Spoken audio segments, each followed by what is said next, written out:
한번 말씀드린 적이 있는데 그 이스라엘 여행을 하다가 가이드에게 들은 이야기입니다. 양에 관해서 가이드가 설명을 해 주었습니다. 양에 대해서 이야기하면서 이런 이야기를 하더라고요. 참 이스라엘에서 양을 볼 때마다 신기하고 특이하대요. 이유가 뭐냐 하면 이렇게 이야기하더라고요. 양이 굉장히 더우면 이게 이제 더우면 좀 이렇게 뚝뚝 떨어져서 이렇게 누워 자면 되는데 양은 항상 더울 때는 따닥딱 붙어서 이렇게 같이 잔대요. 이유가 뭐냐면 다른 양이 시원할까봐. 그렇게 해서 이게 주로 양이 여름에 많이 죽는데요. 압사나 질식사로 많이 죽는데요.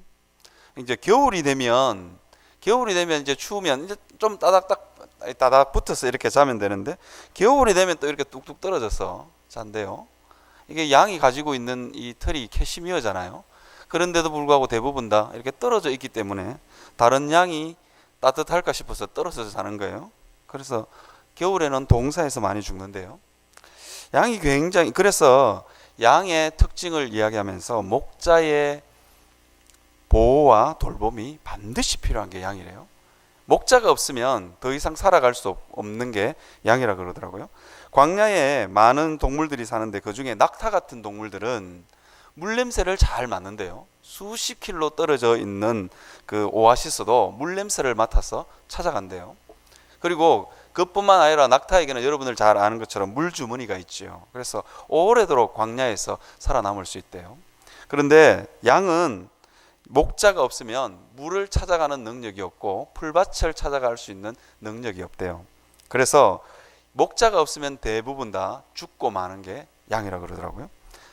이게 양의 특징입니다. 이스라엘 백성들 앞에서 예수님이 나는 선한 목자라 그렇게 이야기했을 때 이스라엘 백성들은 목자가 어떤 존재인지 잘 알았을 것 같습니다. 오늘 본문에 등장하는 나는 선한 목자라 그렇게 이야기했을 때 이스라엘 백성들은 이 의미가 무슨 의미인지 잘 알았을 것 같습니다. 선한 목자는 어떤 일을 하는 게 선한 목자인가 우리가 오늘 본문을 통해서 여러분들과 함께 한번 살펴보려고 합니다. 첫 번째로 선한 목자는 자기 양을 알고 이름을 각각 불러줍니다. 자기 양의 이름을 각각 불러서 인도한다 그렇게 되어 있습니다. 자기 양의 이름을 안다. 여러분 있잖아요. 그만큼 친밀한 거예요. 모든 양의 이름을 다 알잖아요. 제 친구 중에 11남매가 있는 그 친구가 있어요. 자기 형제가 11남매예요. 그러더라고요. 저보고 우리 아버지는 가끔씩 내 이름을 바꿔서 부른다고. 처음부터 끝까지 다 불러본 역사가 없대요. 너무 많았어. 그런데 오늘 본문은 뭐라고 하냐면 선한 목자는 자기 양의 이름을 부른대요.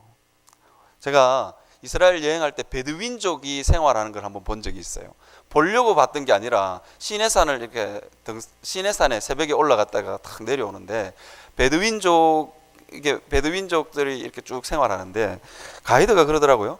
이렇게 돌을 이렇게 쭉 쌓아가 돌담 같은 게 이런 게 있어요. 우리로 치면 제주도에 가면 이렇게 돌을 쌓아서 밭을 만든 것처럼 그런 데가 있어요. 그래서 가이드가 저보고 그러더라고요. 저기가 양우리라고.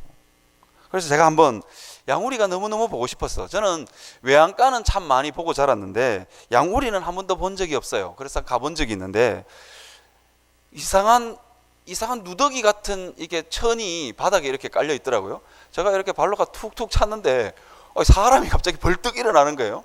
그래서 가이드한테 물어봤더니만 이 목축을 하는 이 베두인들은 양과 함께 잔대요. 거기서 그 먼지 불판에서 정말 누더기 같은 시커먼 천 하나 덮어쓰고 자고 있는데 저는 거기에 사람이 있는 줄 몰랐어요. 다 덮어쓰고 이렇게 자고 있더라고요. 그래서 물어보니까 목자는 24시간을 양과 함께 보낸대요. 그러니까 양을 너무너무 잘 아는 거예요. 이게 목자예요. 그래서 그 양의 이름을 알죠. 여러분, 이름이라는 건 그 사람의 인격의 모든 총체입니다. 누가 저보고 이채원 목사님 그렇게 부르면 여러분 제 이미지가 싹 그려지시잖아요. 얼굴은 시커멓고 눈은 짝눈이고 뭐 이렇게 성격은 어떻고 이런 게 다 그려지시잖아요. 그죠? 이름이라는 건 그 사람의 총체예요. 이름을 부른다는 건 그 사람의 모든 걸 알고 있는 거예요. 그리고 각각 부른대요. 그냥 이렇게 야들아 이렇게 우리 친구 아버님은 그렇게 부른대요. 야들아 이러면 쫙 나온대요. 누구 부르는지를 모르니까 그렇게 안 부른대요. 한 사람 각각 이름을 불러준다 그러더라고요. 이게 예수 그리스도께서 우리에게 하시는 일입니다. 주님은 우리를 너무 잘 아시는 거예요. 각 사람에게, 우리 모두에게 다 관심이 있는 분입니다. 그분은 우리랑 너무 친밀하셔서 늘 가까이 있어서 우리를 너무 잘 아시는 거예요. 우리의 아픔이 뭐고, 우리의 상처가 뭐고, 오늘 내 양이 고쳐져야 될 게 뭐고, 오늘 내가 먹일 꼴이 무엇일까? 목자는 잘 아는 것입니다. 그러니까 집에서 애들을 키우다 보면 그렇잖아요. 저는 잘 모르지만 이유식 같은 것도 이렇게 설사를 할 때는 어떤 이유식을 먹이고 뭐 그게 다 있더라고요. 이게 목자가 양을 잘 알기 때문에 나타나는 현상입니다. 여러분들은 다 주님의 양이시죠. 그렇다면 주님은 여러분들 가운데 24시간 함께 하십니다. 여러분의 아픔도 알고 여러분의 상처도 압니다. 오늘 고쳐져야 될 상처가 무엇인지도 알고 내일 고쳐져야 될 상처가 무엇인지도 아십니다. 그래서 주님께서는 여러분들에게 말씀하십니다. 주님께서는 여러분들의 형편과 사정을 다 알아서 각자에 맞게 말씀하시는 분이십니다. 여러분, 그래서 내가 주님과 동행하고 있는가, 나는 그 주님과 친밀함 가운데 들어가 있는가 살펴보는 건, 나는 요즘 주님이 내게 말씀하시는 게 있는가, 오늘 하루를 살아가면서 주님이 내게 무엇을 바라실까, 무엇이 고쳐지기를 원하실까, 거기에 대해서 여러분 한번 잘 돌아보고 살펴보는 것입니다. 때때로 우리는 주님이 우리에게 말씀하지 않는다, 내 양은 내 음성을 안다, 예수님께서 그렇게 말씀하셨거든요. 그렇다면 우리가 주님의 음성을 알아들어야 되는 게 정상이죠. 잘 여러분의 삶을 돌아보고 여러분의 생각을 잘 쫓아가 보면 주님의 그 마음이 느껴집니다. 그래서 나는 주님의 음성 들은 지가 너무 오래된 것 같다. 주님이 나를 바라보시면서 원하시는 게 뭘까? 내 삶과 내 인생을 바라보면서 내 내면의 문제들을 바라보면서 주님이 원하시는 게 뭘까? 주님이 원하시는 게 뭘까? 주님 반드시 여러분들에게 그 부분을 말씀하십니다. 왜냐하면 고쳐져 가야 되기 때문입니다. 이런 이야기를 하더라고요. 황혼 이혼을 당하시는 분들이 이런 이야기를 하더라고요.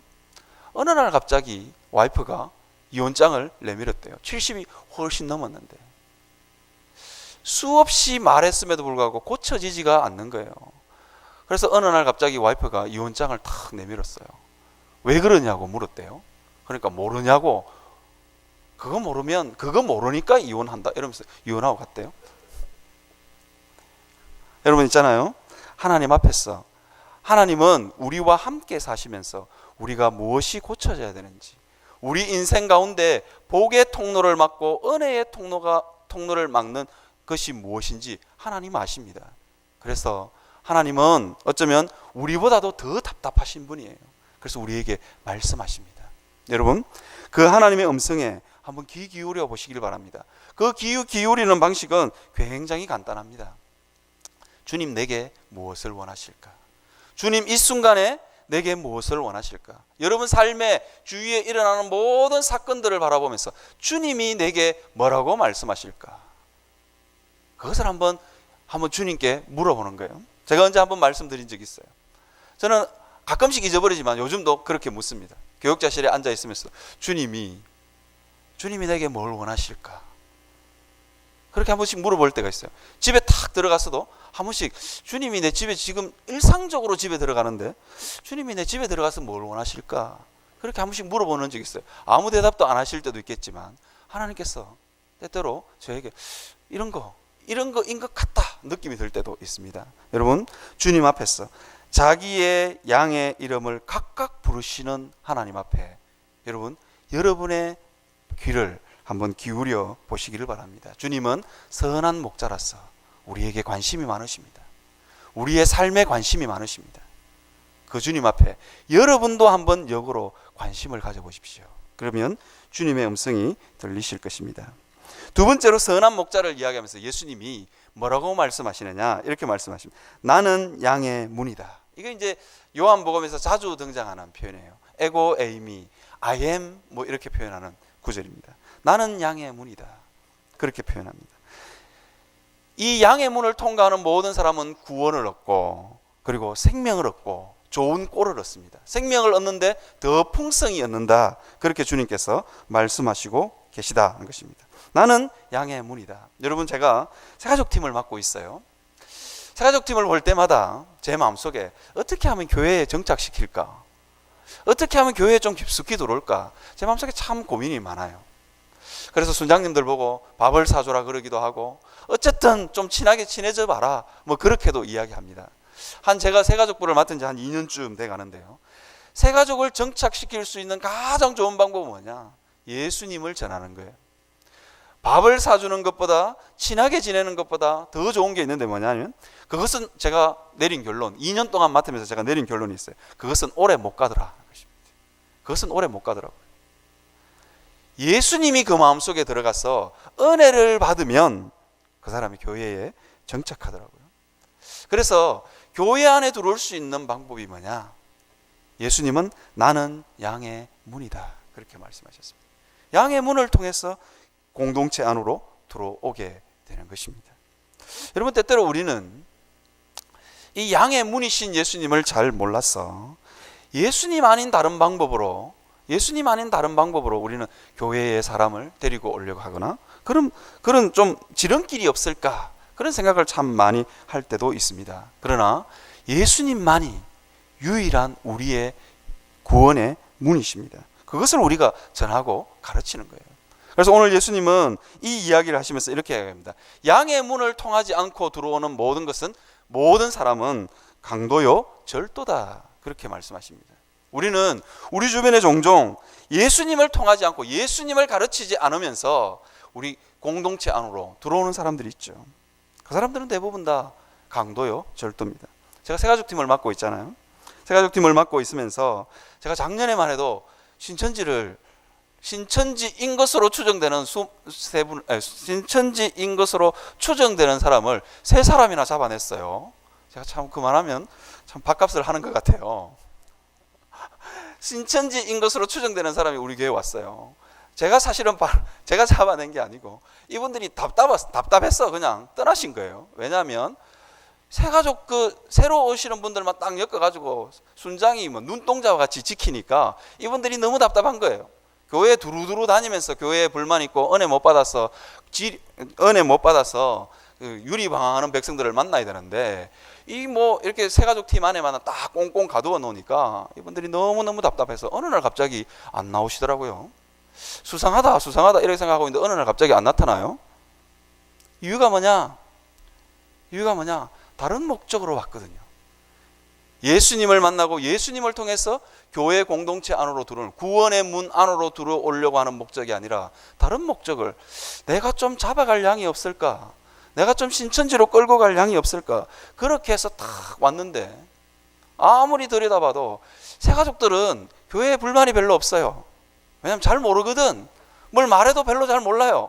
잘 모르거든. 순장님한테 물어봐야 되는데 이러고 끝내는 거예요. 그러니까 이게 안 되는 거예요.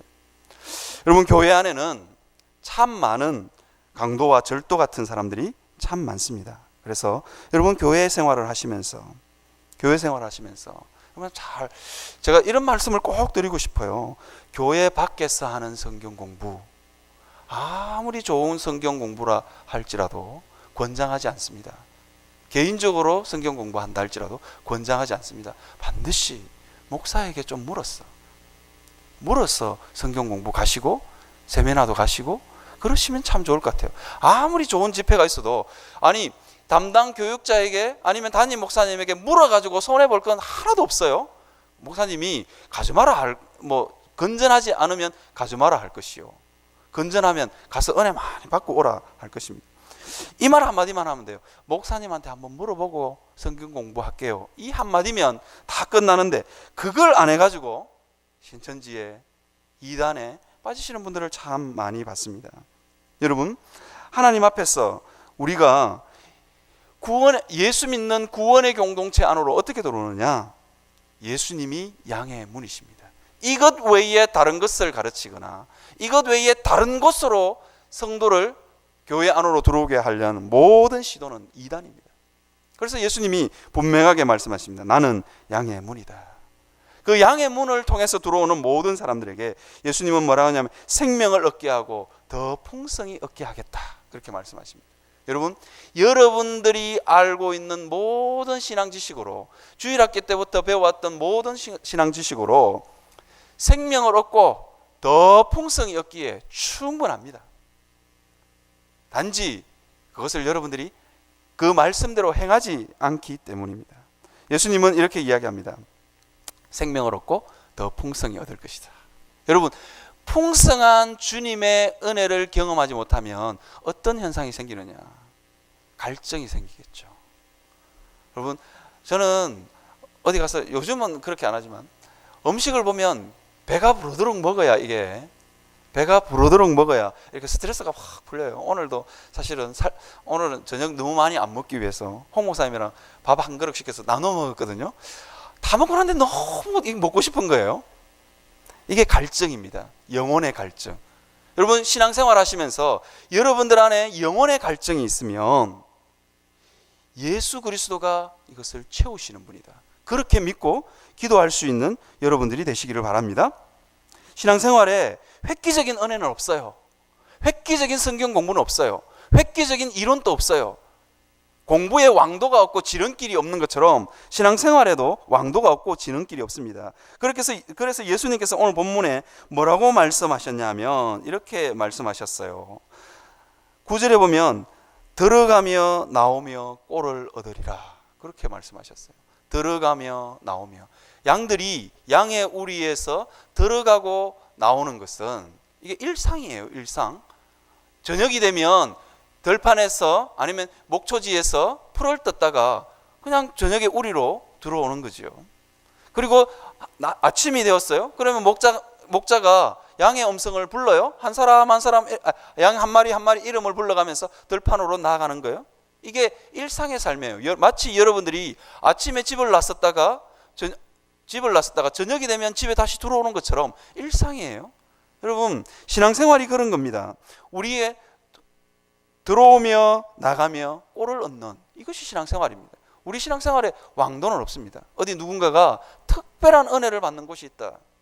여러분, 그 특별함도 자꾸 하다 보면 일상이 되는 거예요. 제가 우리 교회에 굉장히, 우리 청년들 가운데, 청년들 중에 굉장히 인기 있는 선교단체가 있어요. 저도 그 선교단체 참 좋아합니다. 청년들이 거기 가는 걸 너무너무 사모해요. 그런데 그 청년들 보고 저도 권장해서 갔다 오라 그럽니다. 그런데 갔다 오고 나서 뭐 한두 달 지나니까 그냥 처음에는 막 이렇게 불이 붙었다가 나중에는 시들해지더라고요. 시들해지는 게 그게 정상입니다. 우리의 신앙생활의 핵심은 들어가며 나오며 은혜를 받는 거예요. 여러분, 실제로 우리의 신앙생활의 많은 부분들에 일상적이고 편안한 일상적인 곳에 은혜가 묻어나야 그게 진짜 은혜인 것입니다. 그래서 여러분, 나는 양의 문이다. 양들이 이 문을 하루에도 밤이 되면 들어오고 낮이 되면 나가는 것처럼 여러분, 그런 곳에서 은혜를 받으셨으면 좋겠어요. 주일날 교회 오고 가고 새벽에 오시고 수요예배 오시고 그런 데서 은혜를 받아 누려야 됩니다. 어떻게 하면 은혜를 받아 누리느냐? 목자랑 친밀감이 있어야 돼요. 예수님이 자기 양의 이름을 각각 부르듯이 각각 불러서 24시간을 동행하니까 그 목자와 친밀함이 있는 거예요. 그러니까 은혜가 되는 거예요. 여러분들이, 제가 이런 어머니 기도에 오시는 분들에게 자주 이런 말씀을 합니다. 제가 일주일 내내 기도 안 하고 있다가 어머니 기도에 와서 기도를 하려니까 기도가 퍽퍽 막히는 거예요. 요즘은 많이 개선된 것 같아요. 아니, 평상시에 좀 말씀 읽고 평상시에 좀 기도하다가 오면 기도가 확 잘 나오죠. 평상시에 하나님 말씀을 늘 묵상하고 보다가 목사님이 딱 풀어주면 그 말씀 이렇게 되는 거예요. 근데 평상시에 안 해. 주일날 한번 와서 목사님 내게 좀 은혜를 좀 받게 해주십시오. 내한테 좀 은혜를 좀 끼쳐 보십시오. 이러면서 딱 앉아 있으면, 그렇게 앉아 있어가지고 절대로 은혜가 되지 않습니다. 평상시 일상을 잘해야 됩니다. 일상 가운데서 하나님의 말씀을 늘 묵상하고 기도하는 성도들, 그 성도들은 은혜 받게 되어 있습니다. 여러분, 나는 양의 문이다. 들어가며 들어가며 나가며 꼴을 얻으리라. 예수님께서 그렇게 말씀하셨습니다. 여러분의 일상 가운데 그런 역사가 있기를 바랍니다. 세 번째로 선한 목자는 어떤 일을 하느냐? 양들을 위하여 목숨을 버립니다. 그런데 오늘 선한 목자와 이 본문에서 대조되는 부분이 있어요. 그게 뭐냐면 사꾼입니다. 사꾼. 도대체 이 사꾼과 절도요, 강도라고 말하는 이 사람들은 도대체 누구인가? 우리는 본문을 통해서 이 부분을 살펴봐야 됩니다. 누구냐 하면 바리새인들입니다. 바로 9장 앞전에 있는 본다고 하는 맹인들에 대한 바리새인들에 대한 예화입니다. 바리새인들을 사꾼이요, 그리고 강도요, 절도라고 이야기했습니다. 바리새인들의 특징이 뭐냐? 그들은 예수가 필요 없는 사람들이었어요. 왜? 그들에게 율법이 주어졌음에도 불구하고 그들은 행하지 않았기 때문입니다. 마태복음 23장 1절에서 7절에 보면 이렇게 되어 있습니다. 말만 하고 행하지 않는다. 이게 바리새인들의 특징입니다. 무거운 짐을 사람의 어깨에 지우되 자기는 손가락도 하나 움직이지 않는다. 그렇게 이야기합니다. 그리고는 모든 행위를 사람에게 보이고자 한다. 잔치의 윗자리에 앉기를 좋아하며 회당의 높은 자리에 앉기를 좋아하고 시장에서 문안받는 것과 랍비라 칭함받는 것을 좋아한다. 종합해 보면 바리새인들은 율법을 제대로 행하지 않는 거예요. 하나님의 말씀대로 살아보려고 하는 발부등이 없는 거예요.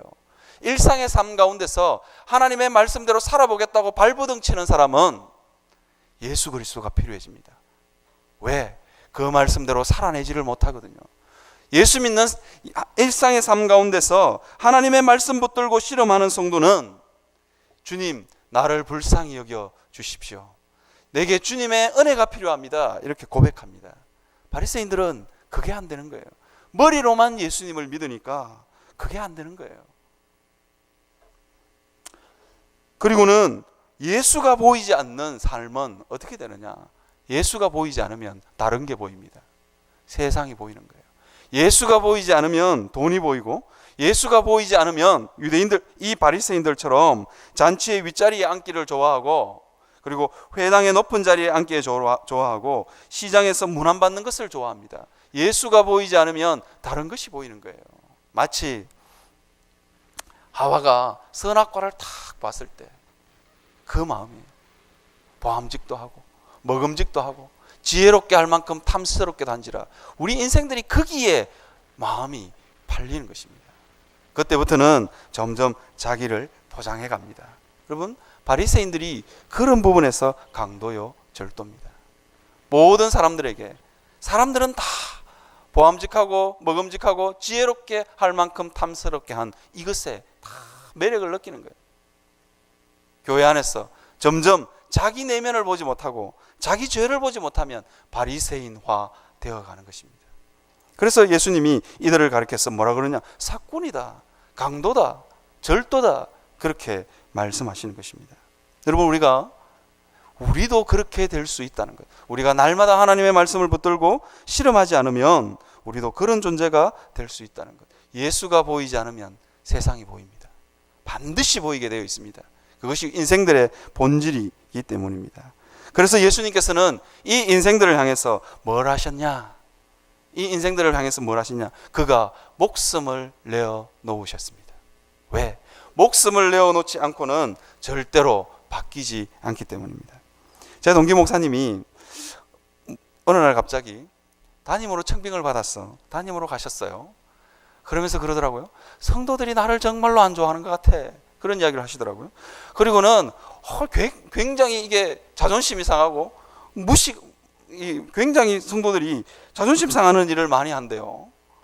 이게 그래서 이 동기 목사님이 그러더라고요. 저보고 참 못 살겠다. 내 괜히 왔다. 이런 이야기를 종종 하시더라고요. 그러면서 어느 날 갑자기 한번 전화했는데 저보고 이런 이야기를 하시더라고요. 예수님이 나를 위해서 목숨을 버렸다고 생각하니까 예수님이 이 목사님에게 이런 이야기를 하셨대요. 나도 무시당하는 것과 조롱당하는 것을 통해서 너를 얻었다. 그렇게 말씀하시더래요. 그 예수님의 그 음성 앞에 이 모든 것이 다 상대화되더래요. 주님이 나를 위해서 목숨을 버리셨고, 주님이 나를 위해서 조롱을 당하셨고, 주님이 나를 위해서 무시를 당했다고 생각하니까 그 모든 것들은 그냥 상대화되더래요. 나도 무시당하는 일로, 조롱당하는 일로 묵묵히 받아서 이 성도들의 마음을 얻어야 되겠다. 그런 마음이 생기더래요. 여러분, 이것이 예수님이 우리에게 목숨을 내어 놓으신 이유입니다. 나는 세상의 모든 사람들이 너를 무시하고 조롱해도 나는 너를 사랑한다. 이것이 예수님이 우리에게 보여준 징표입니다. 저는 아버지의 삶에 대해서 참 할 말은 많지만 아버지의 삶 앞에서 저는 이렇게 고개를 숙입니다. 왜냐하면 아버지가 저를 위해서, 아니면 우리 형제들을 위해서 고생하신 세월이 있기 때문입니다. 아버지의 주름살 앞에 아들이 도저히 머리를 들고 설 수 없는 것입니다. 왜? 아버지의 희생이 있기 때문입니다. 여러분, 예수님이 우리를 위해서 목숨을 버리셨습니다. 그 앞에 모든 것을 상대화할 수 있는 여러분들이 되시기를 바랍니다. 세상에서 무시당하는 것, 세상에서 조롱당하는 것, 그것이 너무너무 마음이 아프다. 그것이 너무너무 억울하다. 그 사람은 목숨을 아끼지 않고 우리를 위해서 내어놓으신 그 예수님의 사랑을 모르는 것입니다. 여러분, 우리를 위해서 목숨을 내어놓으신 예수님을 바라보시는 여러분들이 되시기를 바랍니다. 이 시간 우리 다 같이 한번 찬양하겠습니다. 마지막 날에 내가 나의 영으로 찬양하겠습니다.